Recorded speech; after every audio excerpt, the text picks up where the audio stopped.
Dhe ne vazhdojmë rrjedhën e emisionit tonë, kalojmë tani në një histori tjetër, të cilën ne prekëm dhe javën e kaluar, bëhet fjalë për Merita Bregun, historia e të cilës ka marrë zhvillime jashtëzakonisht të rëndësishme. Do doja të gjithë së bashku në këto momente, dua t'ju them se në studion tonë ndodhet vllai i saj Seriani, mirë se ka ardhur Serian.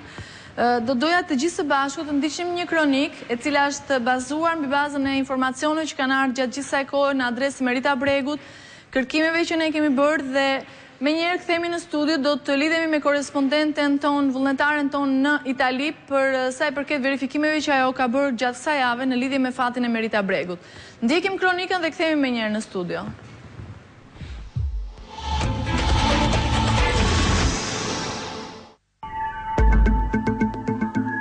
Në 1996, Merita Bregu, vajza adoleshente nga Dvorani i Korçës, largohet nga familja pa pëlqimin e prindërve. Njohja me një djalë i dha asaj zemër të largohej në drejtim të Italisë. Kur familjarët e Meritës e kuptuan se ardhmja e vajzës ishte në rrezik, ishte tepër vonë. Fati i saj endej rrugëve të Italisë.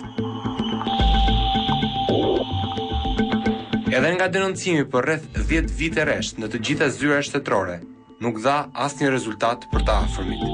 Krejt rastësisht merret vesh se në janar të vitit 2006 kishin ardhur disa murgesha franceskane nga Italia për të nxjerrë një pasaport për Meritën. Megjithëse ishte një shkelje flagrante e ligjit, policia e Korçës e lëshon pasaportën në një kohë që vajza figuronte ende e zhdukur.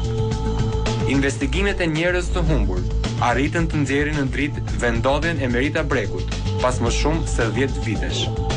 Ajo kishte kohë që qëndronte në manastirin e murgeshave Fili dell'Amore di Gesù e Maria në qytetin Chieti të Italisë.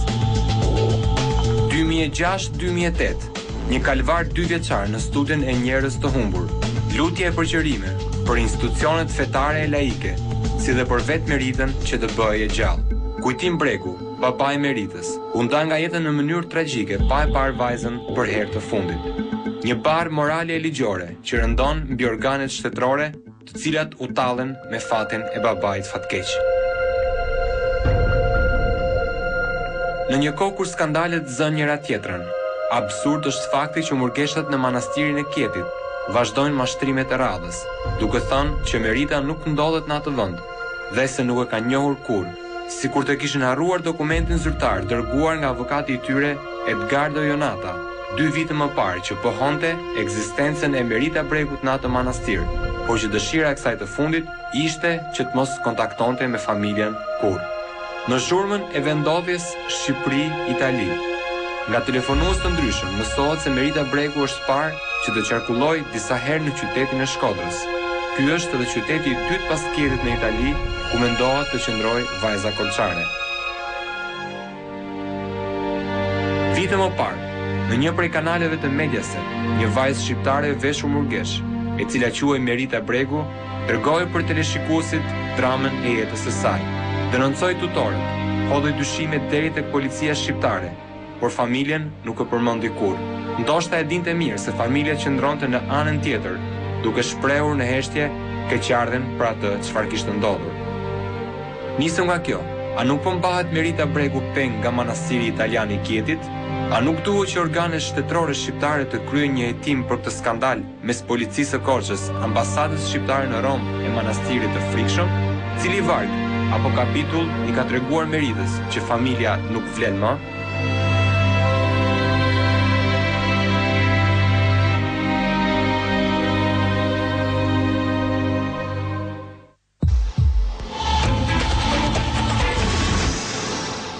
Pra, kjo ishte kronika që ne kishim përgatitur në bazë të verifikimeve që ne kemi bërë dhe të gjitha atyre që dim deri në këto momente në lidhje me fatin e Merita Bregut.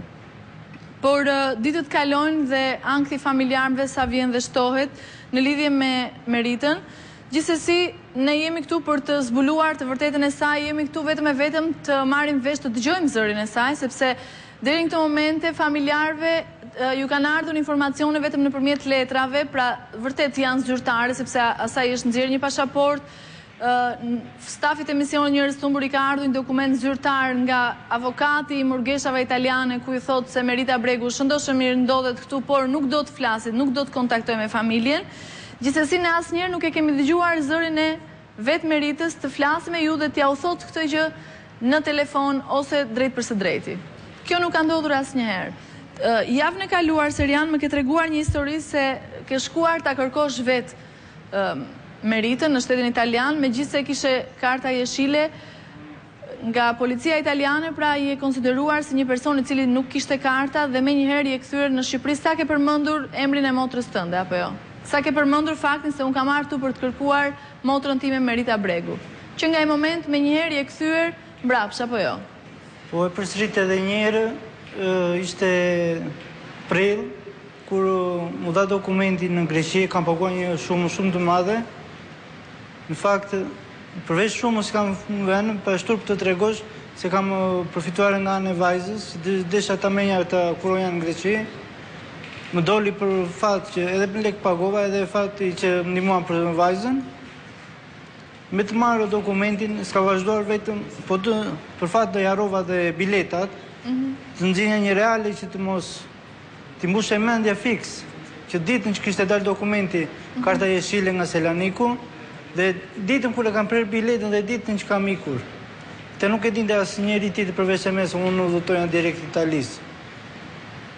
Itali nuk e njëja, se nuk u kisha qenë ndonjë në Itali, kisha qenë në Francë, Belgjik, në Angli, e imagjinoj një shtet të plotfuqishëm, mora rrugën, kom direkt në Itali.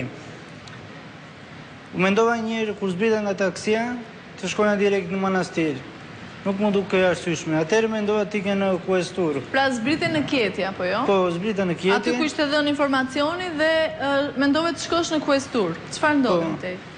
Shkova në kuestur, dhe ashtë të gjithë të dhenat, ishte një sekretare ati në recepcion.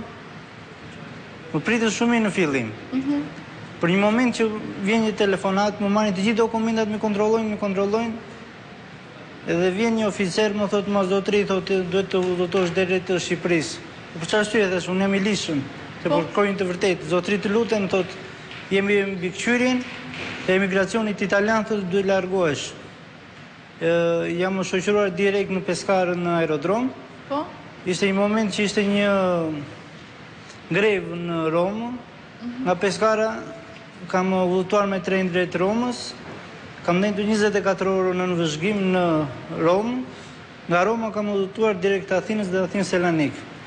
Jam mëse bindu kam qenë shoqëruar deri në Selanik, i shoqëruar me policë.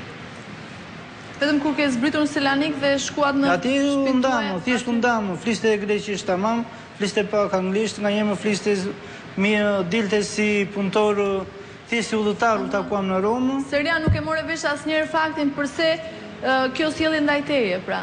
Asnjëherë. Në momentin sa ju the, ju deklarove që unë kam ardhur për të kërkuar motrën? Ju deklarove, dash motrën, dash të gjithë dokumentacionin, vetëm që të verifikosha kush isha. Se nuk u nisa me asnjë qëllim që të... Se jam vite që më ka rënduar në shpirt.